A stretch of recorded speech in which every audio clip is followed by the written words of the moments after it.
Bueno, en la segunda parte de la conversación con Atilio Borón hablamos sobre las condiciones del desarrollo, cuál es el paquete de desarrollo que tiene que tener la Argentina, como hacen los países que crecen, se desarrollan y progresan, los que tienen un buen ingreso per cápita. Hablamos sobre el tema de la corrupción, el impacto económico que tiene, el impacto social y además el mensaje que queda en un país donde la corrupción no se castiga como corresponde porque es una ruptura brutal de las reglas de juego que están establecidas para todos. Y hablamos sobre un hecho que es trascendente para la historia argentina y nos tenemos que preguntar por qué. Marcelo T. de Alvear en 1928 fue el último presidente que después de 6 años de mandato terminó su presidencia, el último presidente que no fue peronista. 6 años había antes del Pacto de Olivos, luego del Pacto de Olivos entre Menem y Alfonsín, el mandato se acorta a 4 años, el mandato del presidente de la Nación, y hay posibilidad de reelección. ¿Por qué le digo que es un hecho trascendente? Hay argentinos que nacieron después de 1928 y que murieron a los 80 y 90 años y no vieron nada más que presidentes militares o personas militares ejerciendo el poder, la primera magistratura, o vieron presidentes peronistas. ¿Por qué nos ocurre esto? ¿Por qué nos falta alternancia? Estos son los temas de la segunda parte de la conversación con Atilio Borón. En la charla estamos hablando permanentemente de lo que es el paquete del desarrollo. Como vos has vivido en distintos países, vas a coincidir conmigo que en el paquete del desarrollo está democracia, derechos humanos, educación, productividad, equidad, cumplimiento de normas y un Estado vigilante de que todo esto funcione. Y una prensa que también vigile al Estado, por supuesto, pero desde una perspectiva que no sea partidista, que es la desgracia que hemos tenido nosotros acá. O sea, vos tenés la función... Mira, yo siempre digo, el tema de la prensa es fundamental. Tal vez conocés a un filósofo católico, Gilbert Chesterton, ¿verdad? De principio del siglo XX. El hombre estaba muy esperanzado cuando surge toda la gran prensa, ¿verdad? Con la expansión de la alfabetización en Europa, empiezan a surgir los grandes diarios, que antes eran diarios para una minoría. El Times de Londres, que es probablemente el más viejo del mundo, pero era un diario leído por 2.000 personas. De repente se convierte en un diario, y entonces Chesterton estaba muy confiado en el papel educativo de la prensa. ¿Y sabes lo que dijo él? Una amarga reflexión cuando empieza la Primera Guerra Mundial. Dice: creíamos que con el advenimiento de la gran prensa la verdad iba a ser conocida. Ahora hemos llegado a la conclusión de que la misión de la gran prensa es evitar que la verdad sea conocida. Él escandalizado por la manera como la prensa ocultaba los horrores de la Primera Guerra Mundial. Entonces, esa prensa desempeña un papel fundamental en todo ese equilibrio muy complejo, ¿verdad? Ahora, cuando vos hablas de democracia, tenés que hablar de democracia en un sentido sustantivo. Pensemos, por ejemplo, que para que la democracia funcione tenés que tener un cierto mínimo de justicia social. No existe justicia social absoluta en ningún lugar del mundo, pero un grado relativo, esa diferencia que te dije yo entre ricos y pobres, tiene que volver a achicarse rápidamente. No se va a poder, pero como tendencia, ¿verdad?, tendría que ser. Ahora, ¿cuál es el problema? El problema es que la dinámica del capitalismo contemporáneo es hacia la concentración de la riqueza, porque si no, no se explica esto. Porque si vos me dijeras, bueno, es que ha habido un Estado ausente, ¿verdad?, que no hizo nada. No, el Estado gastó mucho dinero, pero resulta que las tendencias hacia la exclusión y a la concentración que tiene la economía capitalista hoy, que es una economía de grandes megacorporaciones, es tan impresionante que por más que hagas política social, mucha gente te queda fuera del camino. Sí, ahora, vos sabés muy bien que a nivel mundial los intelectuales sensatos, nadie pone en duda el fracaso del capitalismo, porque deja 3 deudas. Primero, con la felicidad. Esto de acumular no hizo feliz al hombre, hay gente que se mata. Segundo, una deuda con la igualdad, que no es un tema menor, no es un tema moral de determinadas concepciones cristianas. Y tercero, una deuda con la naturaleza. Para poder tener semejante desarrollo hemos perdido hábitat y nos va a costar mucho más caro después recuperarlo. Entonces el capitalismo hoy en día hay que recuperar. Ahora te hago una pregunta: ¿por qué no hay socialdemocracia en Argentina como la hay en Europa? Bueno, porque hay cosas que pasan en la Argentina, no pasan en otras partes del mundo, digo. Yo creo que acá lo que ha habido fue, a ver, el equivalente a la socialdemocracia en la Argentina en un momento determinado fue el peronismo, ¿verdad? Hizo las políticas, sobre todo el primer peronismo, 45 al 55, que los socialdemócratas hicieron en Europa. Luego, claro, la condición de país subdesarrollado y dependiente, digo, Argentina es un país muy dependiente como son todos los países de América Latina y del tercer mundo. Y cuando digo dependiente no es una caracterización peyorativa, digo una descripción objetiva. Somos países que, por la forma como se organizó la economía mundial, estamos todos dependiendo de productos de alta tecnología o insumos de alta tecnología que han sido monopolizados por los países más ricos. Por lo tanto, la Argentina, ¿verdad?, prácticamente son muy pocas las cosas que se producen en este país que estén al margen de una importación de un producto que tenga una patente norteamericana, coreana, japonesa, europea. Por lo tanto, estamos... Si encima de eso vos no invertís fuerte en ciencia y tecnología, bueno, estás liquidado, no tenés opciones, vas a ser siempre un país con esas deudas. La deuda ecológica, bueno, hablemos, lo de la Amazonía, las fotos que hay, que la NASA misma ha exhibido son aterradoras. Ahora, te digo una cosa, China hace 50 años o 40 años estaba como la Argentina, ¿verdad? Y ahí hubo un cambio de rumbo que hizo Deng Xiaoping en el año 78. Que se basó en lo siguiente. Primero, reconstruir el Estado. El tipo dijo, el Estado chino es un desastre de ineficiencia, de falta de profesionalismo, tiene que ser organizado de raíz. En segundo lugar, tenemos que incorporar tecnología de última generación. ¿De qué manera? Hecha por nuestros científicos. ¿Tenemos científicos? No. Entonces, como no tenemos todavía científicos, tenemos que traerla importando capital extranjero, que para ellos era una mala palabra en ese momento. Claro, no te imaginás para la ideología reinante en Chile. Las críticas eran terribles, pero entonces cuando él lo criticaba dijo, bueno, muy bien, díganme, a ver, ¿quién es el que desarrolla acá la tecnología de última generación en automóviles, en aviones, etcétera? ¿Hay algún chino que lo hace? ¿Algún instituto chino? No. Bueno, entonces tenemos que aceptar que vengan los extranjeros, que hagan sus negocios, que ganen su dinero, pero si tenemos un Estado bien organizado, una parte de ese dinero a través de un régimen impositivo queda acá para financiar el desarrollo chino, cosa que hicieron.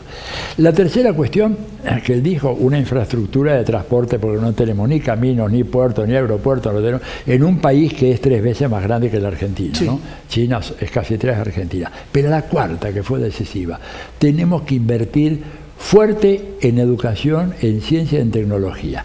China, hasta hace 20 años, no figuraba en el ranking de las patentes de alta tecnología que se registran en Suiza. Desde el año 2014, duplican las patentes norteamericanas. Estados Unidos había sido durante todo el siglo XX, hasta el 2013, el campeón en materia de patentes de alta tecnología. De repente los chinos los pasaron como un avión. Bueno, ahí estás explicando el motivo del enfrentamiento entre Donald Trump y China. Claro. Por la hegemonía mundial, porque los chinos lo que se dieron cuenta que el recurso estratégico es el más democrático, que es el conocimiento. El conocimiento. Entonces ya nadie lo puede monopolizar. En Norteamérica creyó que lo iba a monopolizar.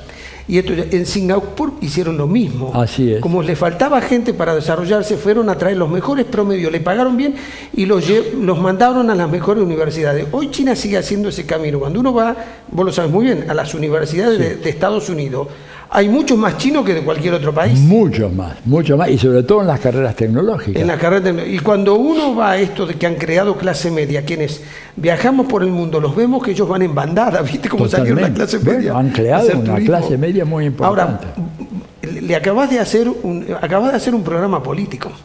Porque vos dijiste, le pones atención a la educación, claro, de calidad, sí, doble jornada, pagándole bien a los docentes. Sí. Es el primer acto de la ciencia, de educación. Después, ciencia y tecnología. El problema, nosotros estamos en un país que todavía creemos que vamos a ser una potencia agroexportadora. No hay que abandonar ese camino. No, claro. Hay que industrializar, pero nosotros tenemos que ir a crear conocimiento y tenemos buenos científicos. ¿Qué le ocurre a nuestros científicos? Se van a visitar un instituto de primer nivel de cualquier otro país y los llaman captan allá, los captan. Escúchame, yo he resistido tentaciones de todo tipo y me he optado por quedarme en la Argentina, pero yo podría haber, de hecho, como profesor visitante, enseñé en algunas de las mejores universidades americanas, en el MIT, en la Universidad de California, en Columbia. Podría haberme quedado allá. No quise, porque creo que mi papel, lo que yo puedo hacer es acá. Pero el desperdicio de talentos humanos que hemos hecho nosotros en los últimos tiempos es realmente impresionante. Ahora, sin eso, yo no digo estar en contra de la producción agropecuaria, minera. Yo tampoco, la sigamos haciendo, pero la completemos con lo otro. Pero la Argentina puede desarrollar un sector industrial muy significativo con tecnología local si hacemos la inversión y tenemos los recursos humanos todavía. Pero te digo, en una generación más, ya esos recursos no van a estar. Esa ventaja que nos vino a nosotros, finalmente, de la ley 1420, de todo el proyecto educativo sarmientino de universidad, la educación universal, gratuita, obligatoria, primaria, que era una marca de esa presidencia, y que generó un país con los menores niveles de analfabetismo en América Latina durante más de un siglo. Hoy en día se está viniendo abajo eso. Eso lo tenés que mantener con dinero, no con discurso, ni diciéndole a los maestros, lo de ustedes es un apostolado. No. Es un trabajo que hay que hacerlo seriamente y para eso requerís dinero y tenés que pagar bien. Y además tenés que hacer otra cosa, moral. Obligar, como se hace en Finlandia, ¿verdad?, en donde no tenés escuelas privadas ni tenés medicina privada, a que el gobernante se cura donde se cura el ciudadano común. Entonces se van a acabar todas estas restricciones al PAMI que tenemos en este momento. Tengo una experiencia muy dolorosa cercana de una tía mía, ¿verdad?, muy mayor, que en los últimos años de su vida realmente sobrevivió porque los sobrinos hicimos lo que tendría que haber hecho el PAMI. Yo lo pude hacer y mis primos también, pero mucha gente queda a la vera del camino y esa gente se muere. Entonces yo creo que ahí tenemos que hacer un cambio muy profundo en la mentalidad y en el diseño de política, lo que debe ser esto para ser un país realmente que tiene todas las condiciones para ser un gran país, pero que sin embargo hasta ahora nos hemos quedado en una mera promesa. Te voy a decir lo que es para mí una interpretación y una convicción.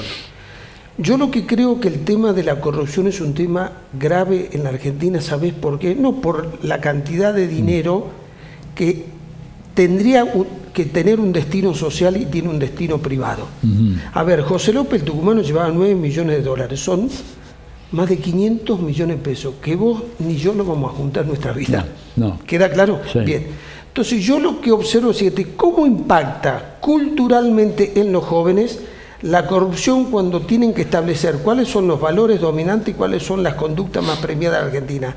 ¿El estudio o la corrupción? No, bueno, tenemos que hacer un esfuerzo. Primero, aquel que se le ha comprobado los actos de corrupción tienen que ser castigados con el mayor rigor de la ley y sin la menor contemplación.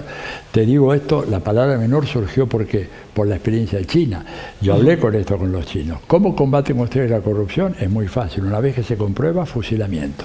Yo no voy a proponer esto. No, porque ya va a haber... Que quede claro, ¿verdad? No lo propongo, pero sí, digamos, sin la menor contemplación, aplicar una legislación muy rigurosa. Ahora, lo otro, ¿verdad? De la Argentina fugaron, según el informe del Banco Central de principios de julio de este año. Entre 2016, el inicio del gobierno de Macri, hasta el 30 de junio del 2019, 70.200 millones de dólares. Digo, esto también es corrupción, porque si vos me decís esa fuga, o ese dinero, no sé, se generó a partir de actividades productivas, pero no, fue todo un circuito de especulación, lo que acá le llamamos vulgarmente la bicicleta financiera.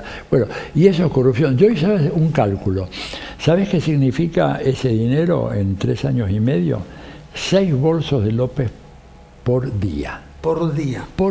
Hice un cálculo y además, como dudaba de mi cálculo, lo consulté con un contador y después con un matemático. A mí me da esto. No, dice, es 6.1 por día, del total, ¿no? De esos 9 millones. Bueno, entonces, esto también es corrupción. Bueno, y yo creo que, y así como no hay que perdonar lo de López y merece ser castigado, como todos los corruptos, cuidado, todos los corruptos. En la Argentina, el fenómeno de la corrupción viene de muy lejos, pero digamos, ¿por qué hay alguna corrupción buena y otra mala? Sí, pero lo que acabas de dar una clave.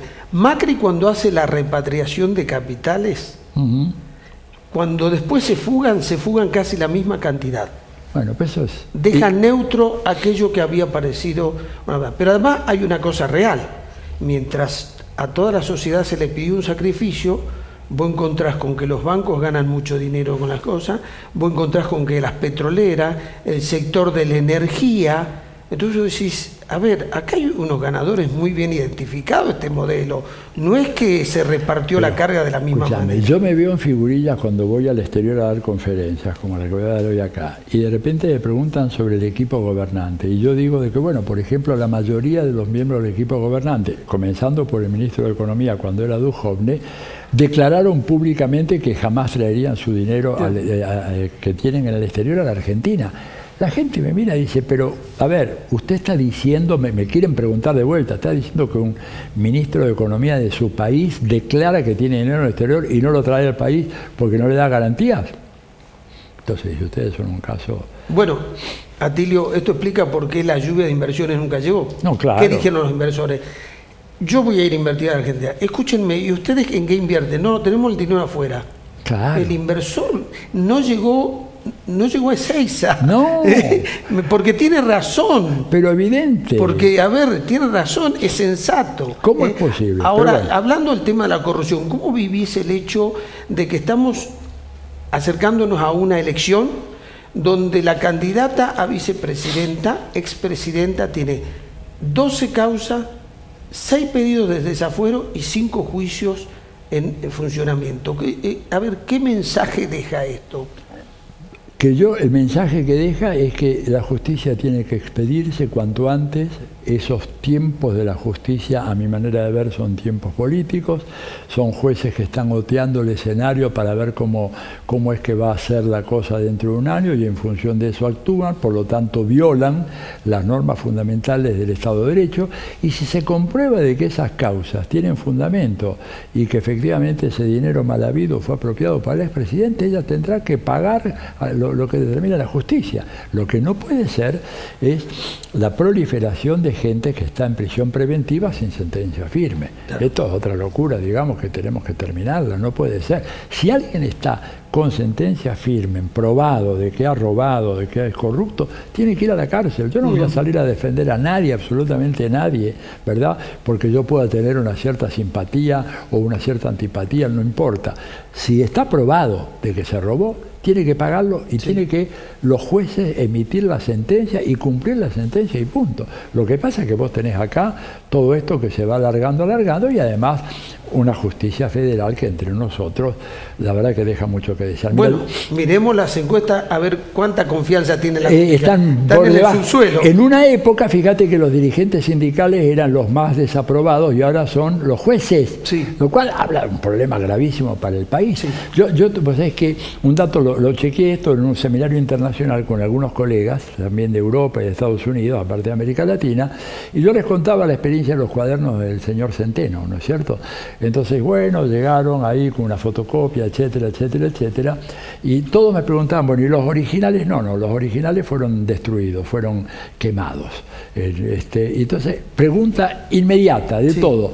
¿Y el juez no convocó a quienes llevaron esas fotocopias y los puso presos por obstrucción de justicia?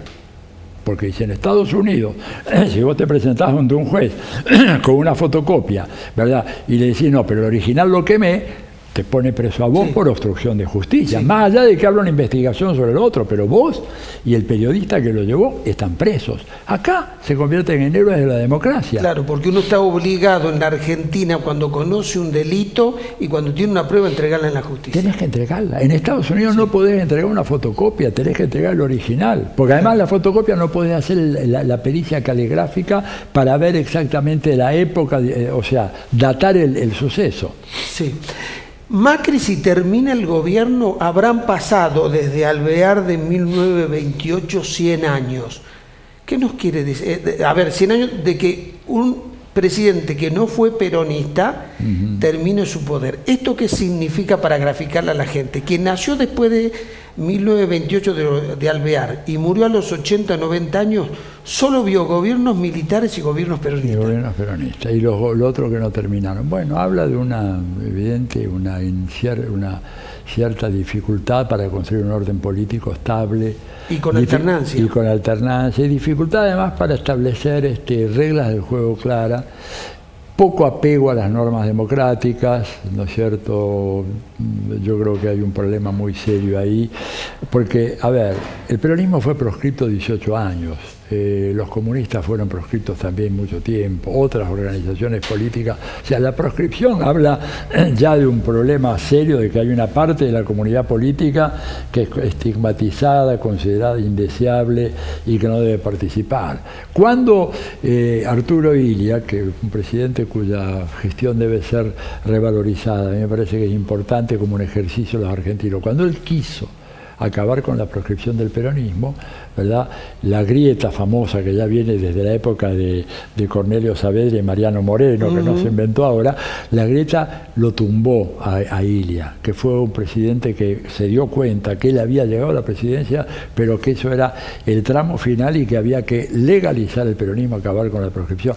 Y ahí vino toda esta reacción, ¿verdad?, que nos demoró, porque después de eso vino el golpe de Onganía, toda esta tentativa de crear la revolución argentina, inspirada en el franquismo, que terminó en un desastre absoluto, y luego la violencia, y luego la dictadura genocida. Digo, es decir, muchos errores acumulados, pero además, de vuelta, la dirigencia social, política, empresarial de este país intelectual tiene mucho que ver con un resultado tan nefasto como este. No, por supuesto. A ver, no nos pasa lo que nos pasa por los políticos. No solo por ello. Ellos no solo a ver, cumplen un rol importante, pero no solo. Hay empresarios que son peores que los políticos, pero, hay sindicalistas. Cuando hablamos de corrupción, yo estoy de acuerdo con combatir a la corrupción, pero escucha, pongamos preso al corrupto, pero también al corruptor, porque si no estamos igual que antes.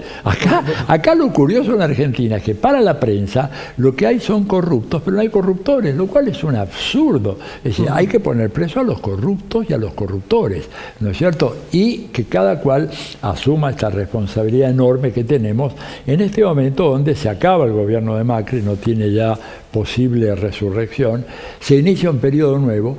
Y es de esperar de que ese periodo nuevo que se inicie esté marcado por una capacidad de dialogar, de construir algunos consensos, de ponernos de acuerdo sobre 4 o 5 grandes objetivos nacionales para evitar que esa triple deuda que vos muy bien decías que tiene el capitalismo con la igualdad, con la democracia, con la naturaleza, termine hundiendo a este país, ¿verdad?, en un páramo del cual no sé cuántas generaciones van a ser necesarias para salir. Bueno, Atilio, realmente fue para mí un placer, espero que para vos haya sido por un momento motivador. Muy agradable. Me quedo con los conceptos para los jóvenes. Yo a veces hago un resumen, que me quedo con conceptos claros de lo que vos dijiste. Fe en la democracia y respeto la democracia, no solo como sistema, sino como sistema de valores, no solo como organización política. Así es. Apostemos a la educación. Muy fuertemente. Apostemos al esfuerzo. Ya. Tengamos una justicia independiente, porque en un país cuando la justicia no funciona, todo el mundo se encuentra con que puede hacer todo lo que quiere. Tenemos todo para salir adelante, así que... Y que no pierdan nunca las esperanzas. Las esperanzas es lo último que se pierde. Espero que esta entrevista no le haya a nadie dejado un panorama negro, simplemente analizar una realidad para comprometernos hacia adelante. Yo estoy absolutamente convencido que vamos a salir adelante, que es una tarea enorme, pero tenemos las necesarias condiciones como para prevalecer. Así que la verdad que hay que seguir con fuerza y muchas gracias por darme esta oportunidad de conversar con tu audiencia, que sé que es muy grande. Muchas gracias, Atilio. Nos despedimos hasta el próximo martes, donde vamos a estar en un nuevo punto de partida para analizar la realidad.